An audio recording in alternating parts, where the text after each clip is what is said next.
Ted Cruz went on a wildly counterfactual rant about Guantánamo Bay. Let's listen and then we'll break it down. And I'll tell you one of the things, Anderson, I'm very concerned about is that Obama is emptying Guantanamo. He is releasing terrorists that our soldiers bled and died to capture. And the next president is going to have to send soldiers out to capture them again or kill them when they return to waging jihad. And I fear that by the end of this year, President Obama plans to give the Guantanamo Navy base back to Cuba, which would be undermining U.S. national security interests profoundly. I hope he doesn't do that, but it is consistent with his pattern in the last 7 years. I think it is a profound risk. If trials can't be brought against the people in Guantanamo, what would you do with them? Keep them there indefinitely? If they are terrorists who are waging jihad there, then they should be detained in Guantanamo. We could have military tribunals if need be. We can interrogate them. But the Bill of Rights does not apply to foreigners who are waging war against America. The Bill of Rights applies to Americans. And the people in Guantanamo, at this point, it's down to the worst of the worst. You know, a really alarming percentage of the people released from Guantanamo return immediately to waging jihad. Return immediately to going back trying to murder Americans. And part of the consequence of Obama is he engages in this politically correct denial where he and Hillary Clinton and Bernie Sanders and the whole Democratic Party, they won't even say the words radical Islamic terrorism. They don't acknowledge what they're fighting. And it's part of the reason why we are so vulnerable, because we don't have a commander-in-chief that is fighting the enemy and defeating the enemy. We don't have a president that's fighting the enemy and defeating the enemy. How many thousands of airstrikes have been done against ISIS?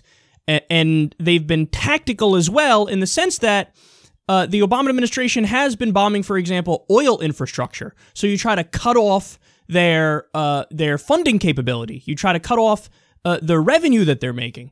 This is all publicly available knowledge. I think it's the Defense Department that released all the entire breakdown of all the different airstrikes that they've done.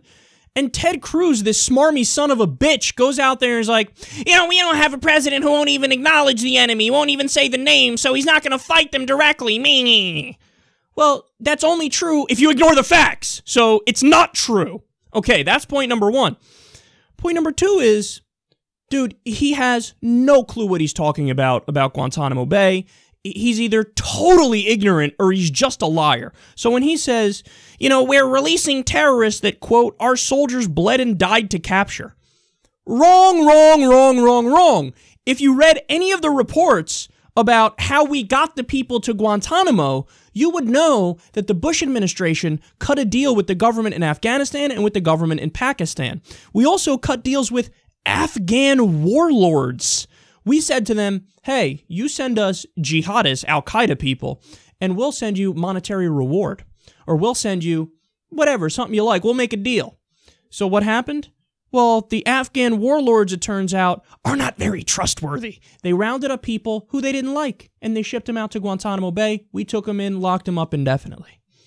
These weren't jihadists. These weren't Al-Qaeda. They lied to us to get rewards. Shocker! Not very trustworthy, those Afghan warlords. So we locked up innocent people, we held them there without a trial, and we know a lot of their stories too. There's one guy who was like a German citizen who was in Pakistan. His name's Marat Kurnaz. He was locked up for years. They ended up releasing him when the German government was like, what are you doing? This guy's not a terrorist. This is what Guantanamo was. It's a stain, it's a smear on the record of the United States of America. It was a grotesque crime. It still is a grotesque crime. Again, you have to be either ignorant or an idiot to think people are fighting out there in some battlefield, and then you have a G.I. Joe-like character swoop in and grab a terrorist and run away, and we gotta send him to Guantanamo to keep people safe. Torture him. He has information about an impending strike in Seattle. And then it's like, oh, we saved the day. Look, we did it. No, the people who we locked up are not the people that you think they are. I just told you how we got them. And this is why we've had to release them gradually over time. Because it was a big, whoops, we didn't get the right people. And that gets to the most important point, which is, Ted, this is why due process is important. We don't just have due process and habeas corpus and a system for shits and giggles. We have it because we know oftentimes the government gets it wrong. Isn't it hilarious? The small government people like Ted Cruz who say, you can't trust the government with anything. Always getting the right terrorists at the right time and detaining them. Don't ask any questions. We got the right dudes. Don't worry about it. Look away. No, how do we know that said people are terrorists? Well, you would do this wacky thing called having a trial and adjudicating it and determining guilt or innocence. But these guys fucked it all up because they decided from day one we're not going to go through a process. They brought him in an illegal, unconstitutional way. And then now, when there actually are a few remaining bad guys there, they're like, whoops, what are we going to do? We can't try them in court because we fucked up the entire process from the beginning. So it's your fault. You should have went through the proper process from the beginning, but you didn't. You skirted the process for convenience, and you ended up getting the wrong people. And when he says the Bill of Rights only applies to Americans, oh, that's hilarious. Because even by your conservative ideology, what is the Constitution? What is it? It lays out restrictions on government. So it is a negative liberty document, not positive liberty. Hey, I'm going to spell out everything. It's negative liberty. This restricts government. So if you're restricting government and it says you have a right to due process, you have habeas corpus, what does that mean? That doesn't just mean American citizens. So what? You're telling me we could just capture somebody, keep them forever? No questions, no nothing, just keep them forever. That's it.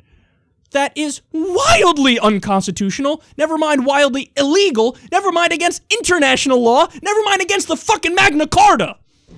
But this brilliant legal mind somehow missed all of that and, no, our government is right by definition. That sounds a lot like fascism to me, Ted. That sounds a lot like authoritarianism. And finally, for the last sprinkle of made-up shit on top of this, an amazing percentage go back to waging jihad. Really? Show me the study. Where's the study? You pulled that out of your ass? You pulled that out of the documents of Antonin Scalia? Where are you getting that from? There's no backing for that comment, and you know that's the case.